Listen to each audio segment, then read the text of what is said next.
Hello and welcome to the Digital PR Podcast, a podcast that will cover the big talking points of the digital PR industry. My name is Steve Baker and this is Louise Parker. Hello. We both work at digital marketing agency PropellerNet and we've both been working in digital PR for a long time. Nearly a decade for you, Lou, right? Yep, that's right. And over a decade for me now. In the last few years, we've seen the digital PR industry explode, and with that has come a lot of interesting conversations about how the discipline works and where it's going. From creativity to relevance to burnout, this podcast will cover the subjects that everyone is talking about, with the help of some very special guests. If you're on SEO or digital PR Twitter, then you'll be well aware of our next guest. Mark Rofe is a digital PR who is currently working freelance, and he has recently published the start of an online digital PR course. But he's also the seller of Christmas trees, was the face of a billboard he purchased to find himself a girlfriend, and the creator of the Wank Sock. He's an interesting guy with an interesting brain, and we couldn't think of anyone better to talk about creativity and ideas with. Hi, Mark. Welcome to the podcast. Hey, that's a great intro. Thank you so much. Oh, thank you. Yeah, and thank you for having me on the podcast. Ah, cheers. I had to pick the stuff that I was going to reference because you've done a lot of very interesting things over the years. I picked my favourites out for the intro.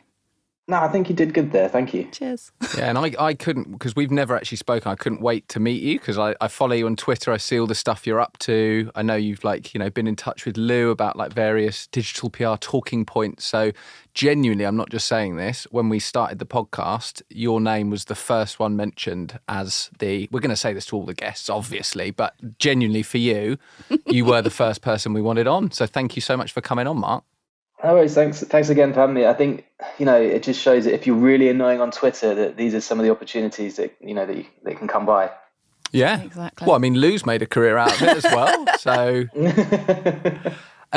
Mark, let's start with an existential question, and do feel free to refer to yourself in the third person here. But who is Mark Rofe?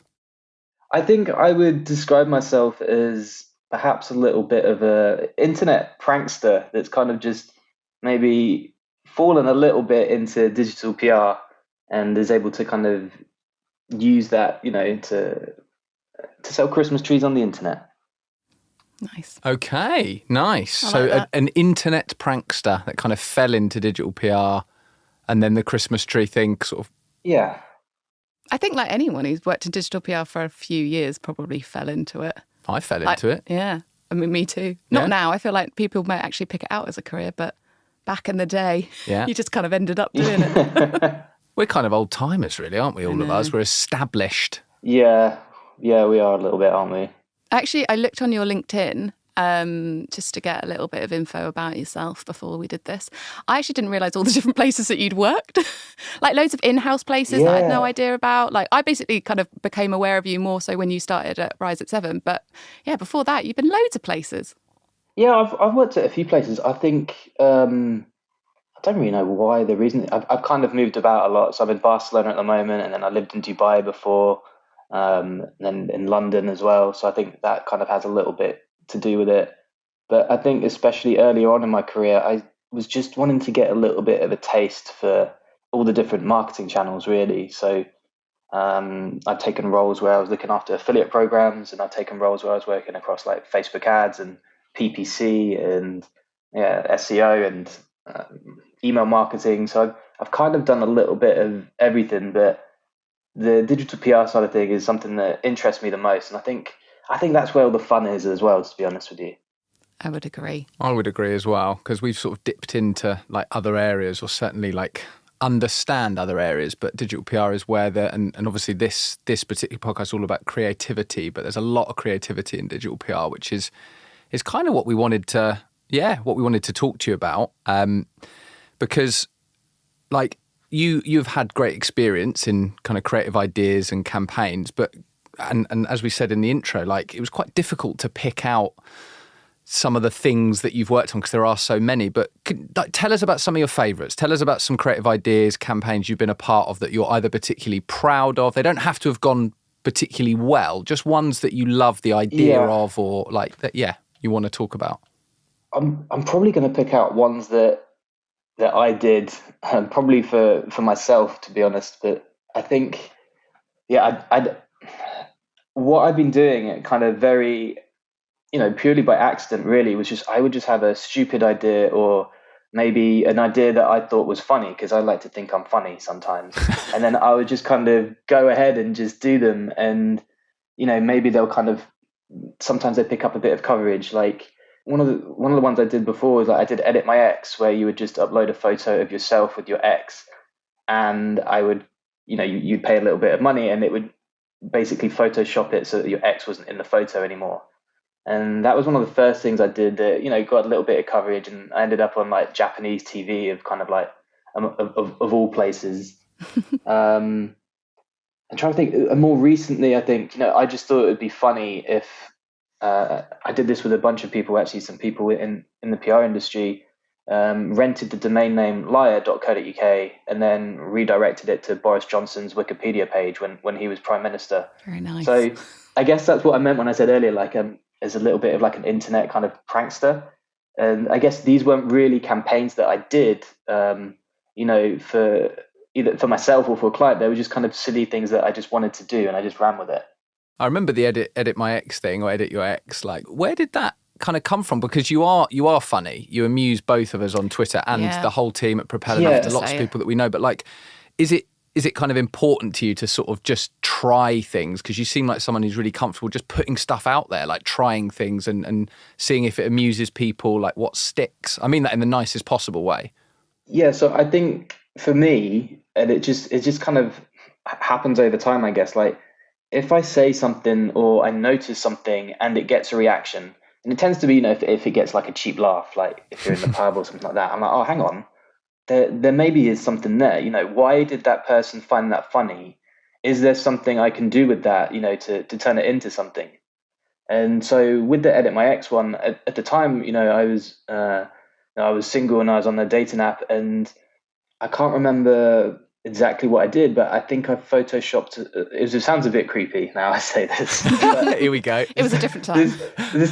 This girl sent me a photo of herself, and I just thought like I would send a photo of it back to her, but with me kind of photoshopped next to her. So it was like, it looked like a couple photo of me and her. Okay. And oh wow, that is creepy. Thankfully she found it funny. And then I just thought, but I wonder how many people have this problem. It got me thinking of basically like having their exes in their photos. Maybe you've gone to a wedding or something, and like of a good friend, and then you've got these photos with your ex who you're kind of not with anymore. And so I just made that website. And the key thing was launching it like kind of close to Valentine's, when people were already talking about like relationships, and journalists were already looking for stories around like love. And I think that kind of helped it get a little bit of pickup. I wouldn't say it went like viral or anything, but it got on TV. Yeah, it got some pickup. Not bad. Yeah, exactly. Yeah. Do you obviously you say that you think you're funny. I think you're funny. I will give you that. But thanks. But do you find it harder doing creative ideas if the subject matter is more serious, or if you need to be achieving something a bit more, it might be about the environment, or it might be about something, health or something like that? Like, is that slightly more challenging for you if you can't rely on the humour side? Yeah, it definitely changes things for sure. Like, if you're doing like a serious topic, it's not always going to make sense to do something that's going to provoke that sort of reaction if it's like a stunt. But I think you can find other ways around it. So yeah, I think it's not always going to be suitable. It really does depend on the type of client you've got. Yeah. And also, if it's a big company, they tend to be quite risk averse, so they don't like to do anything brave or bold like that. Or some of them do, but a lot of them won't. Yeah, so I guess that's when it's different. When you're doing your own stuff, you can just do whatever you feel comfortable with, which could be anything. 100%. Yeah. So like, what I do have though on my phone is that when I do think of something that's like, oh, that's quite amusing, or that's quite like, I think there's something kind of in that, I'll just write it down as a note on my phone, so that when it comes to like an ideation for a client, I will just look through my phone and be like, oh, I wonder if any of these ideas that I thought were kind of funny, or there's something in that in the past, could be applicable to this client here, which in some ways is kind of a backwards way to do it, because I've got the idea, but I don't have the client to fit it to yet. But But yeah, I'll do that sometimes, and sometimes it can kind of work like that. But sometimes I got ideas on there that are just still haven't got anyone or anything that I can kind of apply it to, and something I just won't be able to probably ever. When do you have these ideas? Like, do they just sort of pop into your head? Is it like at a specific time of day? I know a lot of people talk about, oh, it's when I'm in the shower, or it's when I'm at night, but I find they can just pop up at any time, like at any given point. You've just got to get them down. Yeah, I think that's true. I think they can come at any point, but I think probably harder to do so when you're more stressed, or maybe you're under time constraints or under deadlines or things like that. I think it's when you can be a little bit more relaxed, that probably more easily then just pop into your head. But yeah, they really do just come from anywhere, and I think it just comes from, in my opinion, just kind of being a little bit curious, but also kind of observational and just noticing the things that are going on around you. One thing that I say is that ideas, that they're not fueled by creativity, but they're kind of fueled by consumption. And I guess what I mean by that is that, if you just consume the news and what people are watching on TV, understand their behaviors, what makes people react, what's going on in the industry, and then consuming campaigns that work. That's kind of what I mean by consumption. And then automatically, I think it's going to be far easier for you to think of ideas. Yeah, I totally agree. Like, I used to say that I wasn't creative because my way of coming up with ideas was often basically just what you described, through that kind of consumption. And I felt like I was cheating, because I felt like I was kind of engineering it to be like, oh, what is popular at the moment, and what do people want to talk about, and how would a journalist want to talk about it? And I was kind of like working from that way. And I'm sure some people don't work in that way, and it's just different ways, I guess, brains function. But yeah, now I'm kind of like, fun. One, I feel validated because you've said that that's fine. But it's just a different way of like getting to that creative idea. You don't have to be some kind of like maverick artistic person who's suddenly struck by something. Like, you can get to the idea in a different way. I think if you've got those, like, I agree, because if you've got those, it's almost impossible unless you've got those kind of cultural reference points, like wherever you get them from, whether it's the news or film or music, like you need to kind of know what's kind of current, or like the background of things. And it's not about, I'm interested in what you said about time pressure as well, because that is rife in the industry. But we kind of almost, something we talk quite a lot about as an agency, like how do you carve out more time to come up with the best ideas? Because often it's like, right, we've got X amount of days and we know the background and all of that. But then you're sort of like, right, we've got to come up with ideas. And as soon as you say we've got to come up with ideas, that almost puts a bit of a blocker on. I think almost a better way of doing it would be like, right, we know the industries we work in. Let's kind of constantly come up with ideas that we think would work for that industry. But it's such a tricky one. Mark, I wanted to go back to the beginning, not of your life. That would be absurd for this podcast, but just back to the beginning of creativity, and just ask, like, because you say like ideas don't necessarily come from creativity, but from consumption. But like for you, what is creativity? Like, what does it, I know it's quite a big question, but what is creativity? What does it actually mean to you? Yeah, I think that's a really tough question. But I think, so for me, I think creativity in terms of PR, it's something that's original, and then, it makes you feel something, but then it makes you think differently about whatever it is. So I think that's the best way that I would kind of describe it. Originality is really interesting, because we kind of wanted to touch on that probably in a little bit, because there's, digital PR industry, it's kind of, it's booming, it's exploding, and there's a lot of saturation of different types of ideas and formats, etc. But like, Lou, I know you were quite interested in something we talk about quite a lot, like kind of how important creativity actually is for digital PR. Because I guess, digital PR, I don't know if everyone would agree with this, but did start out from link building, basically. It's a mix of the PR and the SEO kind of industries and how they can benefit each other. And link building traditionally, it was not the most creative necessarily. No. People think of infographics maybe.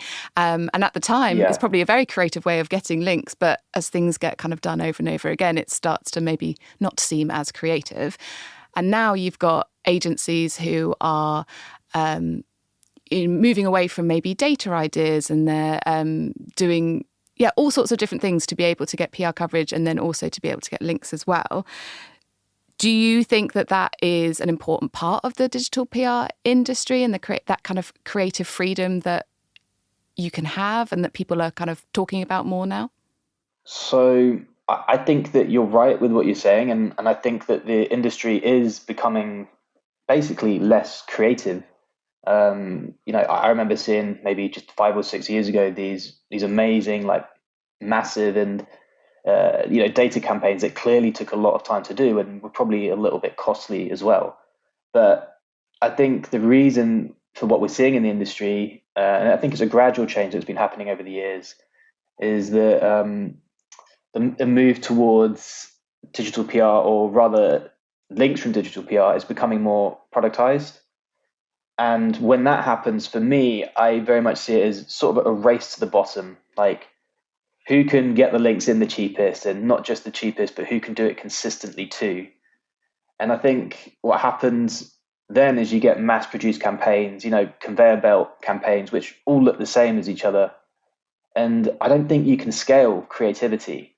And I think more competition means that you have to have a higher success rate with your campaigns. And I think this is maybe stifling creativity, because maybe you decide not to do that crazy idea you have and go with that safe one that was definitely going to get a little bit of pickup. And I take your point that I think digital PR was, perhaps born out of kind of link building. But I think what we're seeing now is sort of like link builders disguised as digital PRs coming into the industry. And you can tell the difference between the two, because for the link builders, there's no consideration for brand at all. It's do whatever it takes to get that link. For example, I saw a campaign recently for a gambling website that put out a piece on the cost of living crisis, and I thought that was quite distasteful, actually. And I think a digital PR with even a minuscule kind of consideration for brand wouldn't have put a piece out like that. And basically, I think SEOs are kind of coming in and ruining things, basically, with the objectively bad campaigns, or spam campaigns, or as I'd like to call them. But what I would say, that in fairness to those who do come from an SEO background, is some of the work they do with data, it's really good, and it is really creative. And in some instances, they're perhaps behaving like a data journalist would, and I think there's real value in that.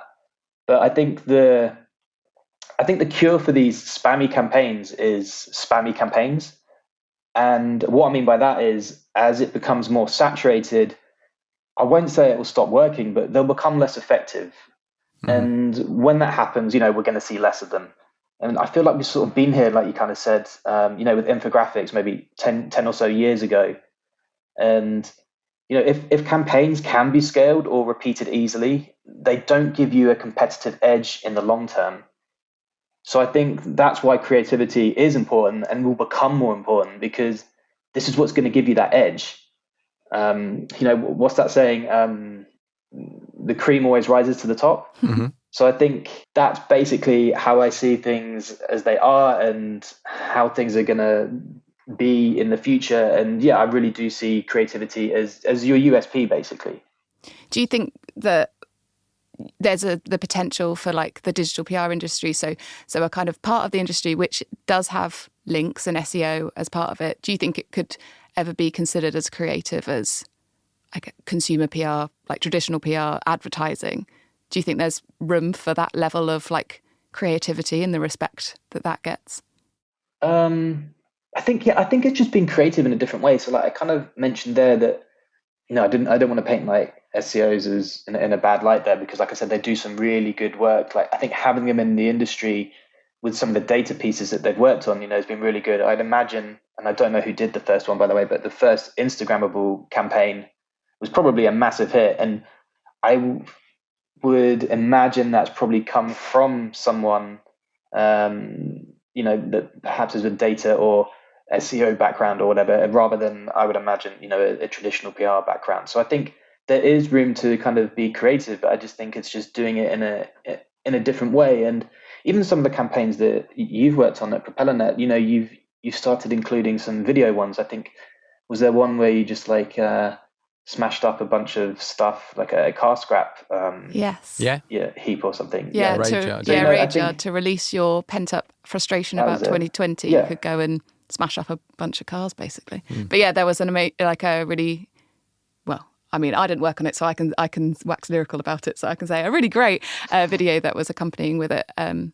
So yeah, I mean, that is something that we are particularly proud of. But then, you know, we do sometimes feel that pressure of like, oh, but should we go with something a bit safe? You know, should we go with something that we know is going to work and all this kind of stuff? And it is tricky with it, especially when you're in an agency. You've got so many clients who are doing maybe a campaign every month or a campaign every 2 months.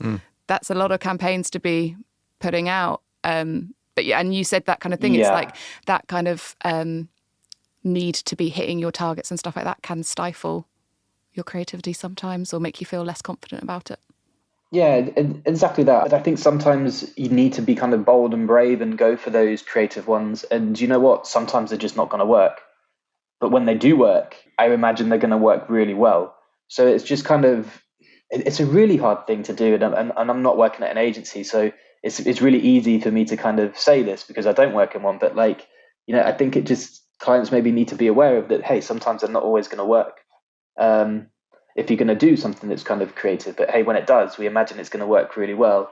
Yeah. But it's easy to just fall back and do that. Hey, let's do these safe ones that we know are just they're not going to go do amazingly well, but it's going to get us a little bit of pickup and it's going to be consistent.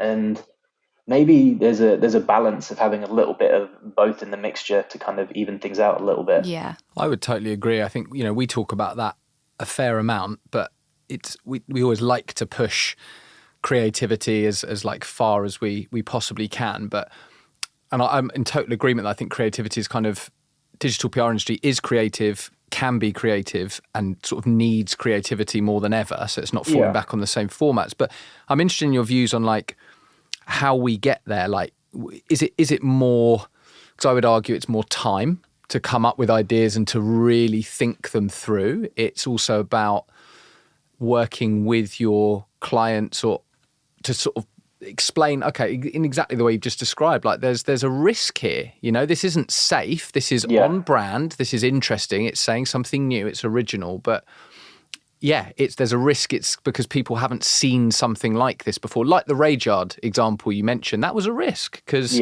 it was quite an arduous one to create, in the sense, like, you know, you had to like hire a field and tanks and like stuff to, you know, smash up cars. And then you're like, well, if we get to it and like no one covers it, then it feels like a massive failure. But thankfully, loads of people covered it. But I would argue that even if no one covered it, you've sort of learnt quite a lot. But it's finding people to sort of to share that risk with you and kind of understand that these things can happen. Because we're in an industry where there is demands on like time and guarantees and things like that. And you can't really guarantee anything at all, ever.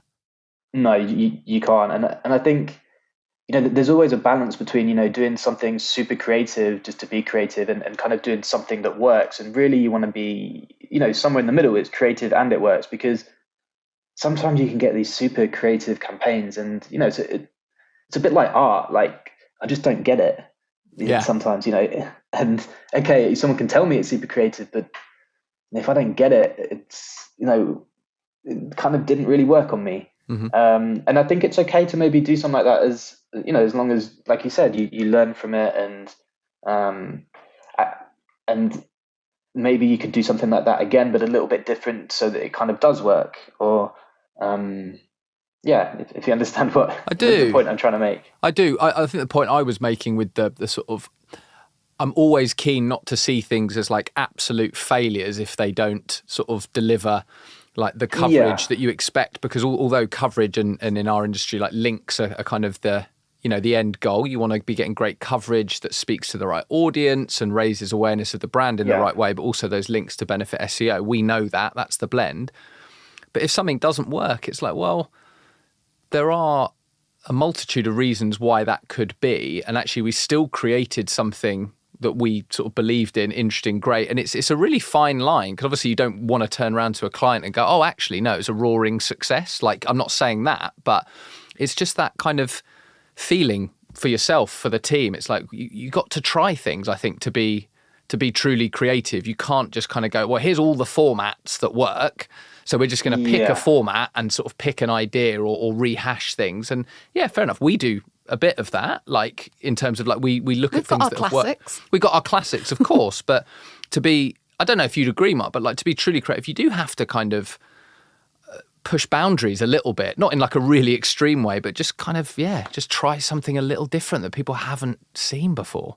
Yeah, definitely. And I think you can kind of sometimes almost do that within formats, actually. So like you could have a standard format, which everyone does, but if you just add a little bit or, give it a little bit of a twist, suddenly it becomes a little bit different. And okay, it's not, I wouldn't call it super creative, but it's being, it now is giving something extra that compared to others that we'd seen before. And one example of that, I think it may have even been possibly one of yours that you worked on, but it was like, I'm trying to remember what it was. I think it was most Instagrammable bathroom campaigns, but it was to do with like hotels. Mm-hmm. So like, I know that was that's iProspect, but it was when I worked there. But I can't take any. I think that's what I'm. Yeah, so I think that's what I was thinking. Yeah. So shout out to iProspect for that. It was one that it did nicely. Yeah, it was one. Okay, so it was one you worked. That's probably what I was thinking. So like, okay, it's an Instagrammable campaign format, but now actually what they did, I should give a bit of context, is they worked out the most Instagrammable hotel bathrooms and worked out the price per night to stay at these hotels, and then basically worked out how many likes you would get per, for the cost of staying a night there. And okay, I'm not going to say it was like super creative, but again, it used that format and it just gave something a little bit extra, just something a little bit different that maybe hadn't been seen before. And that's kind of what I mean when I say that, you could maybe be a little bit more creative with some of these kind of campaign formats that if you do use them. I think also that's really good advice for someone who's like maybe starting out, coming up with ideas, because imagine if you've never gone into an ideas brainstorm before or anything like that, to suddenly pluck something that's never been done before, you have like, no evidence that it works or anything like that. Like it would be very impressive, but it's also maybe a bit scary. But yet to take something which you've seen kind of bubbling away, does well, but you've kind of added that edge to it, is probably really great advice for someone who is new to the industry to be able to just try it out. And like the sense of pride you'd get when you see it working, and it's okay if it doesn't, but hopefully it does work, would be like really positive, like make you feel really confident, and you can like start to stretch your creativity from then on. Exactly like you just said. It's just, seeing something, it's really hard to come up with something truly original. And all we're really doing a lot of the time is taking an existing idea, giving it a little bit of a twist to create kind of a new idea, basically. Well, I was going to, you mentioned about your creative process in the sense of keeping a note of ideas that just pop into your brain and you haven't got the right kind of client for. But in general, like, when you get told, okay, you need to come up with ideas. So you haven't maybe got the luxury of time, of months to be able to jot something down, and maybe you haven't got something in your list that suits. It is really kind of starting from afresh. You need to come up with some ideas. Where do you start? Like, what's the first port of call for you when it's coming up with ideas?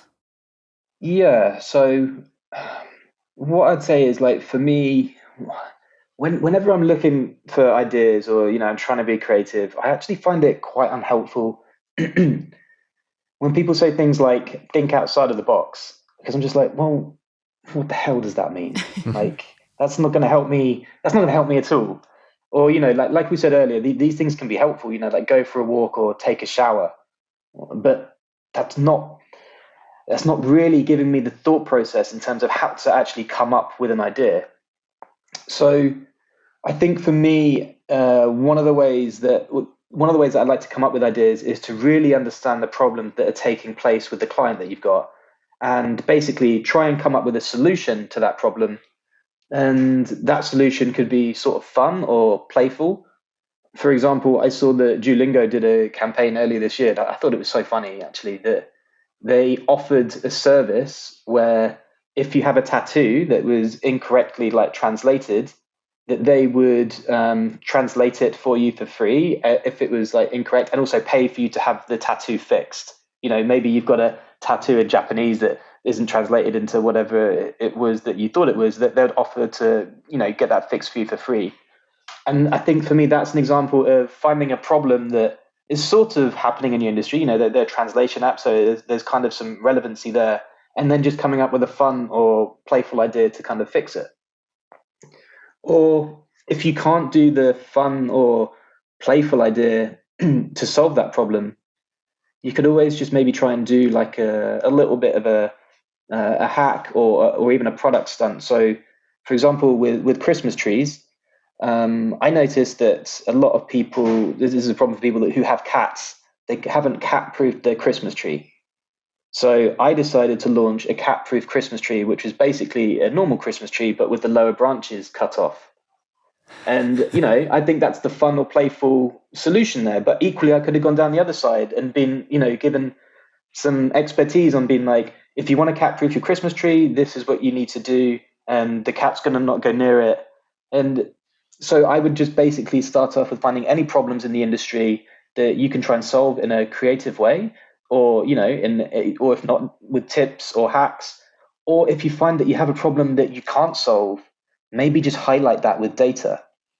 So, for example, I had someone approach me and they said, "Oh, we've got like a hearing aids brand, and we need to think of ideas for that." And I said, "Right, you need to try and find some problems in this industry that maybe you can kind of solve. And it's not going to be appropriate to do a stunt here. It's like we were touching upon earlier. It's too much of a serious subject." And I remember one time trying to cancel a subscription that I had online, and I had to call up to do it. And I was like, this is probably going to be a massive problem for people that that are deaf or kind of hard of hearing. And obviously that's not a problem that can be solved with any tips or anything like that. So I said, why don't you go out and basically find the places that people have subscribed to, what software, whatever it is, at the most, and then just kind of look at the data for maybe the top 100 and see which ones you actually have to call to kind of to cancel. And then you could highlight that problem with data and be like, X% of people, you have to call up to cancel, and why it's bad for deaf or hard of hearing people, etc.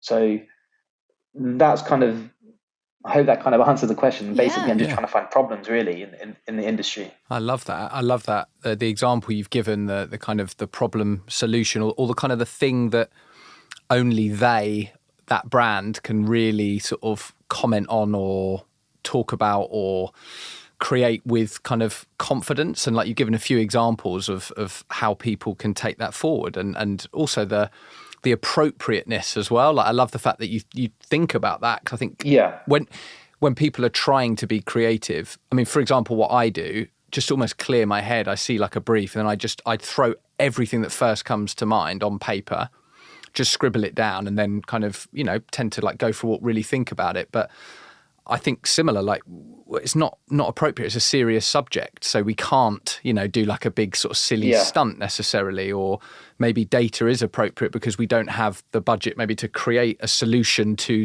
for this problem. So, no, I think that's bang on. Is really good advice for people, well, new or even established in the industry. I think like doing this course has been really helpful for that, because I think when you work in this industry, you kind of just do this naturally.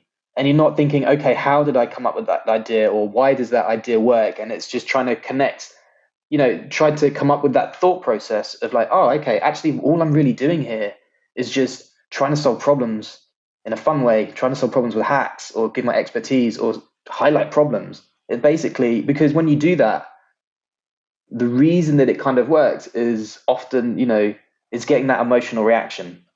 You do any of those things, and that's what's going to make the campaign work. Exactly. It's like, what is someone going to say to their friend? Like, oh, that annoying thing that you always say, have you seen what X brand has done? Or, I know your friend is hard of hearing. Like, I saw this campaign, which isn't this surprising that this issue is the fact. Like, it's the stuff that I think you mentioned before, like elicits like a response, whether it's humor or like annoyance, or you're just like up in arms about something. Like, that's good. Like, that's you've kind of poked the bear a bit and like got something, and that's going to be memorable and shareable. Oh, for something to divide opinion is really, really good. I kind of I love it. I know some clients and people kind of worry when they get negative comments on social media about a campaign, or, in the comments section when they've got coverage. For me, that's a good thing. It shows that you've kind of, you've touched on something and people are like engaging with it, rather than it just being, for want of a better phrase, like vanilla and sort of like, oh, ho-hum, it's all right. But you want some sort of, not maybe like a strong emotional reaction, but just something that people can react to. Mark, you've referenced a few already, and I'm interested if there's any others, and it doesn't have to be in digital PR specifically. It can be in advertising or kind of, traditional PR, whatever you want really. But any examples of creative campaigns that you, when I noted down this question, sort of said that you like and why, but actually let's up the game, that you absolutely love. You mentioned the Duolingo one, but like, what are the ones that elicited a strong emotional reaction in you that you genuinely thought, that's brilliant, I wish I'd done that? So there's one idea, and unfortunately I can't remember who did it. So maybe you would have seen it and, be able to help here. But there was something along the lines of like a company or a brand or something, maybe it was a postal service, releasing stamps with like animals on it. And the animals, like the number of animals on the stamp was basically like how many were kind of alive, in the population today. And basically the fewer the animals, the more, likely they were to become extinct. Mm-hmm. So maybe you would have like one, like, I don't know, rhinoceros or something, which means that there's only like 100 left in the world or something like that. And I really like that, because at the time, I think maybe some more people have kind of been doing this now, but at the time it felt original, and I hadn't seen anything like that before.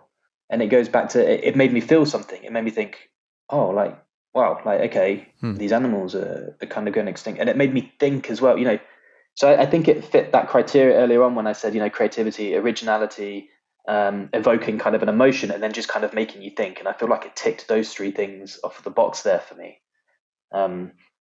Have you both seen that campaign, or are you aware of what I'm talking about? No, I have seen it, and funnily enough, we're talking about formats and things like that, but after I saw that campaign, I remember like doing a brief for another client and sort of thinking, we could do something with stamps. But, it kind of gets in your head. So that's like the worst use of creativity. It's like, we got to do something with stamps because that's quite cool. And I'm guessing tons of other agencies thought that way. But it's powerful because it's just taking a message rather than just listing out like, oh, here's some animals and like how many are remaining in the wild. It's presenting it in a new way, a creative way. Like the information might be new to people, but it's not hugely new. We know like certain populations are going extinct, but actually presenting it in a new way is really powerful. So I think that's a great example. It's interesting as well because I actually don't know that campaign that you've referenced, but when you were talking about it, I was like, oh, that's actually quite similar to a Lacoste campaign where, Lacoste have the crocodile or alligator on as their embroidered logo. They did a version where it was like, I assume because a crocodile or alligator might be endangered, but other endangered animals that they had instead. And it was so making the same point, and so it's interesting because like both of those ideas sound great. They're both, I would argue, to say really creative. You wouldn't say like, oh, Lacoste has ripped off that person, but you can see how like where you say like, oh, there's no original.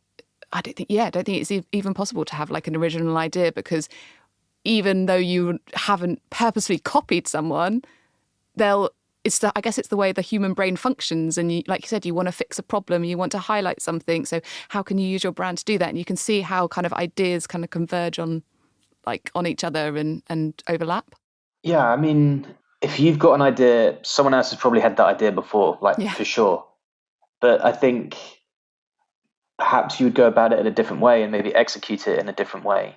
And I think if you're coming up with ideas and you've maybe seen someone do something similar before, I wouldn't be put off of that. I would just think, can you do it in a different way? Can you execute it in a different way? And I just wouldn't outright copy or plagiarize it. Yeah. Yeah, fair. Another idea that I really liked, I can't remember when it was, but it was called Doppelganger Destinations. And it was done by a German rail network.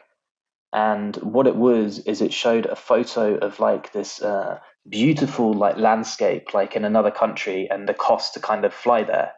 And then it showed that exact that landscape that looked almost exactly like that, but found in Germany. And then I think it had the price of the German rail fare to that destination. and they That's kind cool. of like replicated that across different landscapes around the world. And it was just kind of, again, I really like that. I hadn't seen anything like that before. It made me think, oh wow, that's kind of cool, that's interesting. So it made me feel something, and then it made me think. And I would imagine if you lived in Germany, think like, oh, I don't need to kind of go and fly all that way to go and see that amazing landscape, when actually you could kind of see it in Germany for a lot less, using their rail fare. So I don't know if either of you had seen that campaign. I hadn't, but it does remind me, and I'm not just promoting ourselves here, but do you remember ages ago, we did a similar thing where we were working for like a UK hotel brand, and we looked at beaches because in the summer, like a lot of people use their hotels understandably to get to like Yeah. beach destinations. So rather than kind of, the idea behind it was rather than like flying, almost identical, but it's like it ended up with the story like, oh, you won't believe these beaches are in Wales or Scotland, and they look like they were in the Caribbean or, sort of like Africa somewhere. Looked absolutely like amazing. And I love the idea because it's so deceptively simple, and it's asking people to see things in a slightly different way. Just like really, yeah. And also like just perfect brand link up with like a train company promoting, what I guess they would class as like a staycation and all that kind of stuff. Like, just makes perfect sense why they would do it. It ticked like all the boxes for me, and I think it is rare to kind of see those type of campaigns. And okay, it's not in PR or digital PR, but yeah, when I do see them, like I really like them. Nice. On the German rail network, just quickly before we move on, I'm pretty certain, I could be wrong, but didn't we share the campaign on one of our Slack channels that, sure, it's the German rail network who realised that people were kind of like stressed out at a particular time of year when things get busy, and they actually made the rail tickets for a limited time. They were like edible with like not THC, but like CBD oil. CBD oil, Yeah. that's it. So like they basically chilled people out so you could eat them. They were essentially like little edibles. So we need to find out, I don't know if it's you, Mark, who's actually doing PR for the German rail network. We need to find out who is, because they're geniuses. I think that's what we've discovered, like genuinely brilliant. That's funny. Yeah, that's great. That. Yeah, it was really good. I wonder if anyone would actually eat them. Like, would you eat your train ticket? Well, like, I know. What happens if you do it before the journey? Like.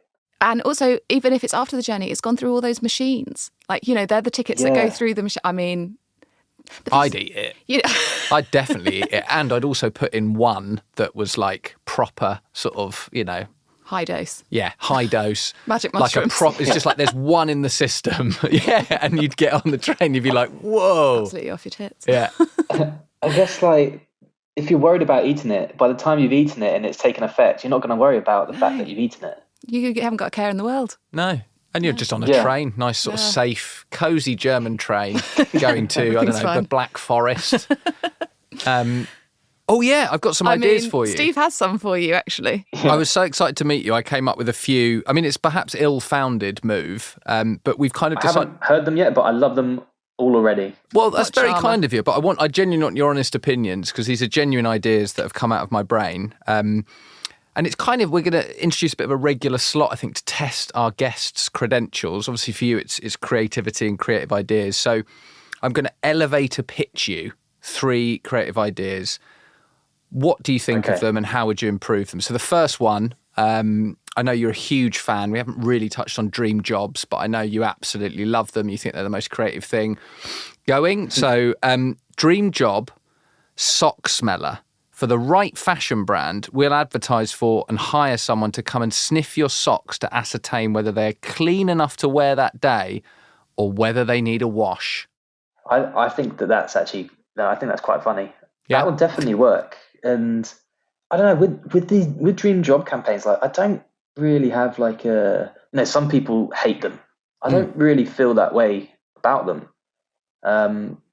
But what I do dislike about it is, like, I'll give you an example. I was reading something somewhere the other day. I want to say it was like case studies, and someone was explaining how many links they'd built. And I was like, oh, this is interesting. I wonder what campaign they did. So I'm reading like all the coverage they got, like it was on TV, how many links they got. And I read it. It's like, we did a dream job campaign. And I'm just like, I kind of face palmed a little bit, because I was like, oh, well, it wasn't kind of what I was hoping or expecting. But in terms of this, did you call it a sock sniffer or? I went for sock smeller. I did sort of smeller. Toy with the idea of calling sniffer, but I think sock smeller. Sock smeller. I like it. I don't dislike it. I think it will work. Yeah. I think you just have to make sure that you put whoever was through it, like, through some vigorous kind of tests to make sure that they have a good sense of smell. Yeah. Um, Yeah. and Or I would someone with a also be foot interested to fetish. Oh, know. yeah. Oh, yeah, exactly. I didn't It's think going to about do that. well in a It would be certain type of interesting. niche. Yeah.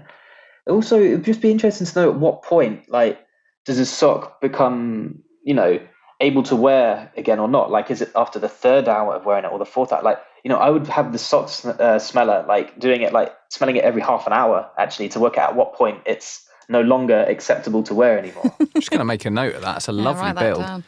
Lovely build. I'm with you on dream jobs, by the way. I just thought I'd mention that. I think they're like they can be and work really, really well. But there's coming back to what we were saying earlier. It's probably like a saturation point.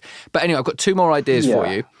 The second one is really in fact, the next two are like I think you're absolutely going to love. So the second one is called Danny DeTrito.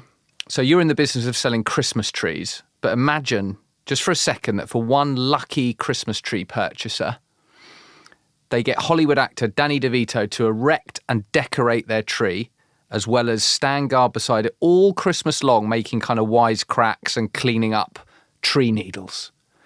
So essentially, I'm going to tell you my process here. I started with the Danny DeTrito pun, and I worked backwards from there. What do you think? You couldn't tell. You really couldn't tell. I mean, it's a seamless idea. It's almost like you gave me the brief and I came up with it. That's high-level creative work that requires payment. I think, something like that would work as well, because, if you get someone famous on board that is going to get pick up potentially within, publications that write about celebs or kind of showbiz and things like that. And, you have, if I do say so myself, like an amazing pun to kind of go with that there. So I think the pun alone is just going to get the coverage for you there, like just rolling in. I agree. And also, there's a lot of Danny DeVito blogs and fan sites on the internet, like tons of them. So we get coverage on all of them. High authority. We got Probably one final straight idea. on the Reddit category there. Exactly that. We got one final idea, though. I think this is the best one. It's called Lion Bars.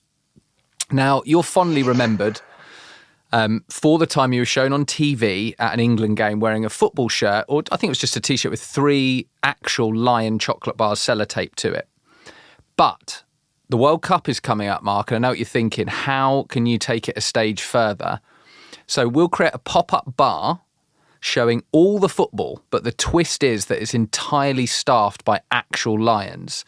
So they're pulling the pints, dealing with security issues, having to turn on the TV, which obviously could be a bit of a challenge. They don't have opposable thumbs, but actual lion bars. Can you imagine the pictures, the video? I'm not like an influx of lions, but I'm talking like 3, 4 behind a sort of a pop-up bar, and you've got like proper pints, a nice pint of Beavertown or, what do you reckon? I think that you might get some legal issues with that one, but I reckon if you just dressed everyone up as like lions, that could potentially work. But you'd only have 3 people working at the bar. Mark, I can't stress this enough. I'm not going to do it unless they're actual lions, because I feel like it just waters down the idea. There's got to be an element of peril, No, and what right I'm thinking is drunk people watching, I don't know, England versus USA or whatever, and then just the element of danger that at any point a lion could pounce over the bar and maul them. That's PR nirvana.